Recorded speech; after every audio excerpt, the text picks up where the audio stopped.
Utoaji wa Mungu. Mungu anatoa nini? Mungu anatoa amani. Mungu huwapatia watu wake amani. Na unaona hivi vitu ni vitu vya ndani. Hatujaona vitu vya mwilini, kama pamoja na kwamba Mungu anatupa chakula, mavazi, hewa na nini. Lakini unaona hivi vitu vinatajwa kwanza ni vitu vya ndani, vinakaa kama vitu vya kiroho kwanza. Anawapatia watu wake nguvu, lakini anawapatia watu wake amani.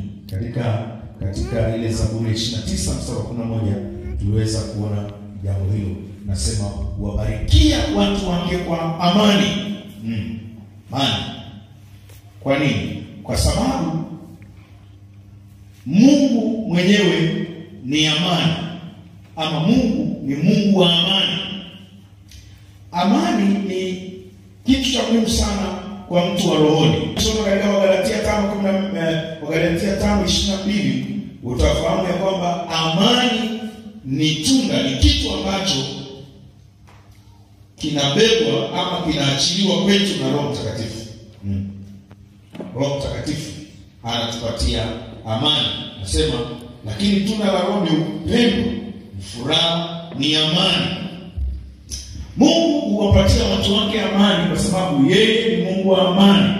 Tena yeye ni mfano wa amani. Lakini kama itoshi, amani ni tunda la Roho Mtakatifu. Bwana Yesu asifiwe sana.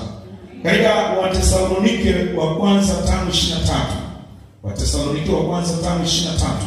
Tunaambiwa ya kwamba Mungu ni Mungu wa amani. Na kama ni Mungu wa amani, basi hivyo ndivyo vitu vizuri ambavyo yeye hutoa kwa watoto wake, amani. Mungu mwenyewe, Mungu wa amani. Katika Wathesalonike wa kwanza 5:23 anasema Mungu mwenyewe, Mungu wa amani. Mungu wa amani. Anasema Mungu mwenyewe, Mungu wa amani. Awatakase ninyi kabisa na muhifadhiwe roho zenu na nafsi zenu na miili yenu. Nilichokuwa nataka pale kwenye ule mstari kuonyesha kwamba Mungu mwenyewe ni Mungu wa amani. Na Roho wake Mtakatifu aliyetupa ama alipatia kanisa, yeye pia anasimamia hicho ambacho Mungu anasimamia, ambacho ni amani. Na ndio maana maandiko yanasema katika Wagalatia 5:22, tunda la Roho, kitu ambacho Roho Mtakatifu atakiachilia ndani mwako ukiwa naye vizuri, ni amani. Amani ya Mungu. Amani ya Mungu ambayo maandiko yanasema inapita akili zote za wanadamu. Amani hii ni tofauti na amani ya duniani. Katika Yohana 14:27. Amani ya Mungu ni tofauti sana na amani ya duniani. Dunia nayo ina namna yake ya kutafuta amani ama kutengeneza amani kati ya taifa na taifa, kati ya mtu na mtu. Lakini Yesu anasema anatoa amani yake. Yesu anatoa amani yake katika Yohana 14. Yohana 14 na mstari wa 27. Sikiliza. Yohana 14 na mstari wa 27 tusema, amani na waachia, amani yangu na wapa. Amani hii ni wapayo, si kama ile ulimwengu utoayo. Msifadhaike mioyoni mwenu, wala msiogope.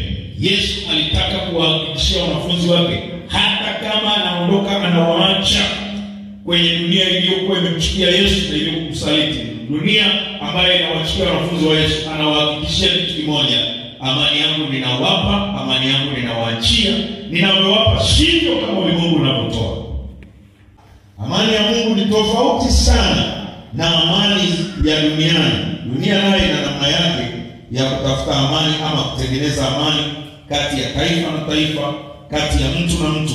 Lakini Yesu anasema anatoa amani yake. Yesu anatoa amani yake katika Yohana 14. Yohana 14 na mstari wa 27. Sikiliza. Yohana 14 na mstari wa 27 tusema, amani na waachia, amani yangu na wapa. Amani hii ni wapayo, si kama ile ulimwengu utoayo. Msifadhaike mioyoni mwenu, wala msiogope. Yesu alitaka kuwahakikishia wanafunzi wake, hata kama anaondoka anawaacha kwenye dunia iliyokuwa imemchukia Yesu na iliyokumsaliti, dunia ambayo inawachukia wanafunzi wa Yesu, anawahakikishia kitu kimoja: amani yangu ninawapa, amani yangu ninawaachia. ninawaachia, ninavyowapa sivyo kama ulimwengu unavyotoa. Hacho Mungu anatoa. Mungu anatupa amani kwa sababu tumesema yeye ni Mungu wa amani. Na anataka watoto wake wawe na amani. Amen. Lakini Mungu anatupatia amani kwa sababu yeye ni mfalme wa amani. Isaya 9:6 anasema jina lake ataitwa mfalme wa amani. Isaya 9:6. Yeye sio tu Mungu, ni mfalme wa amani. Lakini anatupatia amani kwa sababu anajua amani inatuliza, inalinda mioyo yetu. Kwa Filipi 4. Amani inatuliza ama inalinda mioyo yetu isijeruhiwe.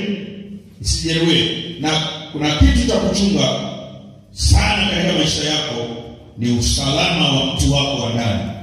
Linda, hakikisha umo ndani kuna utulivu, kuna usalama, hata kama huko nje hakuko sawa. Amen. Bwana nataka amani. Wenye amani wako salama, wana utulivu. Hata kwenye dhoruba, kwenye mawimbi, kwenye hatari kubwa, wana utulivu. Maana amani inahakikishia usalama kwamba hapo utapita, utatoka, utashinda. Sema amen.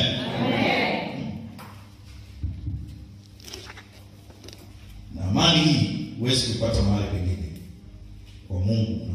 Mambo ambayo kusumbua, mpige Mungu kwa njia ya maombi. Anasema kinachofuata, nayo amani ya Mungu inayopita fahamu zote, hii tafsiri yangu naipenda. Anasema itailinda mioyo yenu na nia zenu katika Kristo Yesu. Unalindwa.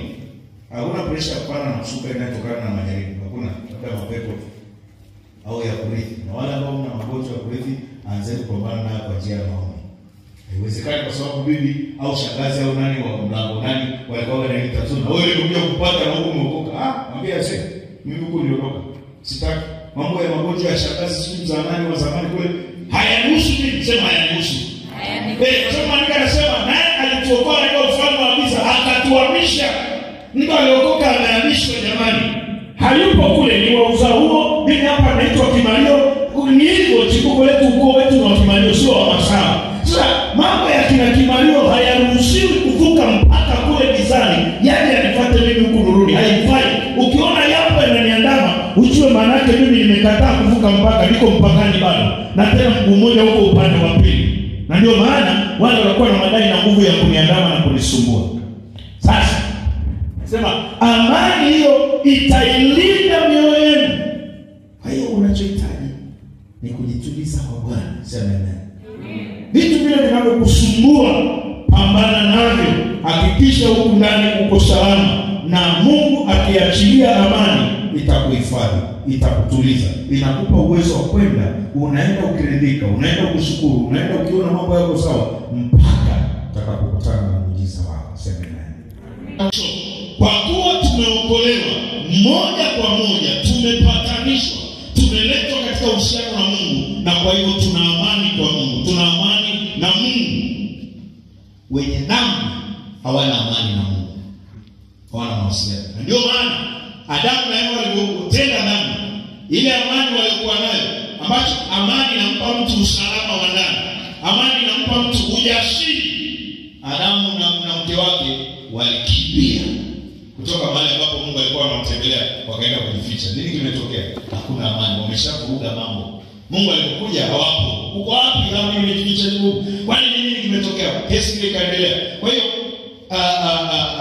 mtu aliyeokoka anapaswa kuwa na amani kwa Mungu kwa sababu amehesabiwa haki, ameokolewa na ameshafundishwa jinsi ya kuishi katika maisha ya utakatifu. Kwa hiyo tukiishi katika vipengele vya utakatifu na neno la Mungu, tuna amani kwa Mungu. Hatua ya pili ya amani ni kuwa na amani ndani ya mtu mwenyewe. Kuwa na amani ndani yako mwenyewe. Yaani wewe mwenyewe, wewe na wewe hamna shida na wewe mwenyewe. Nasibiri huko kidogo kwa mfano. Yaani wewe na wewe hamna mgogoro. Kuwa na amani ndani ya nafsi yako mwenyewe. Kuwa na amani na wewe mwenyewe. Wewe mwenyewe na wewe hamgombani. Wewe mwenyewe ujichukii. Unaona watu wanajichukia, wanasema bora nife, bora nijikatekate, bora iwe hivi, anajisiria hali, yaani ni yeye tu.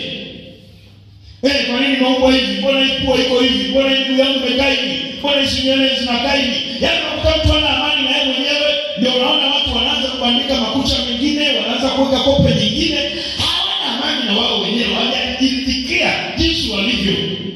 Maana kuelewa wewe, unaanza kupata dakika kwa kufafanua. Yaani kuna amani kati ya mtu na Mungu, alafu kuna amani kati ya mtu na yeye mwenyewe. Unajikubali jinsi ulivyo, unaridhika jinsi ulivyo, unashukuru jinsi ulivyo, unatulia jinsi ulivyo, una amani na wewe mwenyewe. Unaelewana? Maandiko yanasema, wapenzi, mioyo yetu isipotuhukumu tuna ujasiri mbele za Mungu. Ni nini kinakuhukumu? Ni nini kinakusumbua? Nini kinakufadhaisha na kuhangaisha moyoni mwako? Yakitokea anaanza kukuambia upendezi, una sura nzuri, unatembea vibaya, miguu yako yote ya kushoto yambie, toka, mimi narizika hivi hivi, Mungu amenisaidia. Unakuwa na amani na wewe mwenyewe. Amen.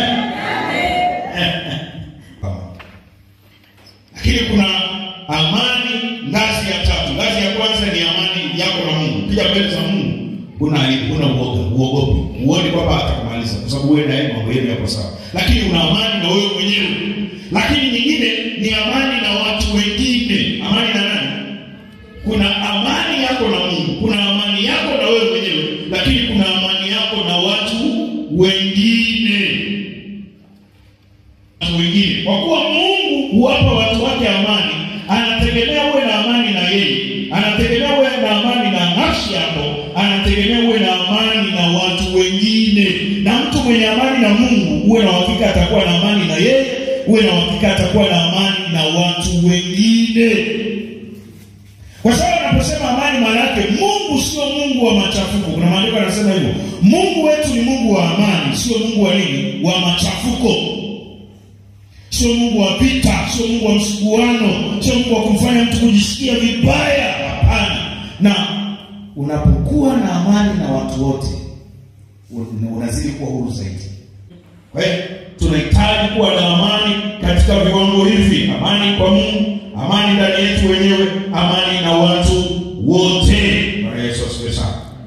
Sasa na namna ya kuweza kuwa na amani na watu wote, si ya kutusaidia kuwa na amani na watu wote. Jambo la kwanza ni kuwa mtu wa msamaha. Mtu wa nini? Msamaha. Kwa sababu tunaishi na watu wakorofi, watu wabaya, watu wenye chuki, watu wenye wivu, watu wenye wadui, watu ambao wanakutendea mabaya. Sasa hao unaweza kuwabagua ukasema hamna, sisi tuko na amani nao. Hao watendo wenda kando, tutakuwa na amani nao. Lakini Biblia inasema wote hata pamoja na hao. Sasa ili kuweza kuishi na kuwa na amani na watu wote ni kuwa na moyo wa msamaha. Kujivika moyo wa msamaha, kukubaliana na kuachilia watu, kutokukasirika, kutokuhesabu mabaya, unaachilia. Unabadilisha akili yako na kuonyesha huyu labda tu hajui. Labda amejikwaa tu. Na ni shetani tu, sio yeye. Basi na usamehe. Unatupilia mbali. Inaweza kukusaidia kuwa na amani na watu wote. Maana kusamehe ni kuachilia, kupuuza mambo mengine. Usichukue kila jambo kwa uzito, hasa mambo ambayo sio mambo mazuri. Itakusumbua moyo wako bure. Kwa hiyo ili uweze kuwa na amani na kila mtu, kwa sababu watu wanakosea na wana mapungufu na madhaifu yao, ni kwa mtu wa msamaha. Yesu alisamehe watu, Stefano alisamehe watu, na ni kuwa na moyo wa upatanishi. Jambo la pili, kuweza kuishi kwa amani na watu wote, kuwa na moyo au tabia ya nini? Ya upatanishi. Yaani wewe umekuta watu fulani wawili wanamenyana, wanagombana, wanarushiana maneno, na wewe unasimama hapo. Sasa kwa roho ambayo sio upatanishi, unasema ndio kama mimi nafahamu. Wewe nani wewe? Huyu anamrudi sana, ndio. Lazima kwambie, lazima uieleweke hapo, usibali na nini? Yaani wewe sasa wewe sio mpatanishi, ni mchongeaji, ni mchochezi. Lakini mtu mwenye moyo wa upatanishi, manake ana amani na watu hao wawili ambao gombana, anatafuta kabisa kuwapatanisha waelewane. Hayuko upande wote, agemea upande wote. Unakuwa na moyo wa upatanishi. Kwa sababu pale itakapokuja kutokea mtu fulani asikia fulani mnafiki, kumbe hayuko upande wako, kumbe anakupiga, kumbe anapambana na wewe, ujue utakuwa na amani na huyo mtu, hawezi kukupenda. Lakini mtu atakapogundua kwamba uko katikati, wewe ni mpatanishi kati ya huyu na huyu hapa, ujue hao watu wote wawili unaweza kuwa na amani na wao. Hata kama wao hawaelewani, lakini wewe ukiwa katikati yao, unaweza kuwa na amani na wao, na unaweza kufanya kazi ya kuwapatanisha. Na Yesu ametupatanisha na Mungu, na Yesu ametupa huduma ya upatanisho. Kwa hiyo ukikuta kuna mahali mambo yaende vizuri, wewe peleka amani, wewe peleka upatanisho kwa ushawishi, kwa maneno ya kurejesha, kufunika makosa ya mtu. Hakikisha uhusiano unarudi, uwe mtu mpatanishi. Hii itakusaidia kuwa na amani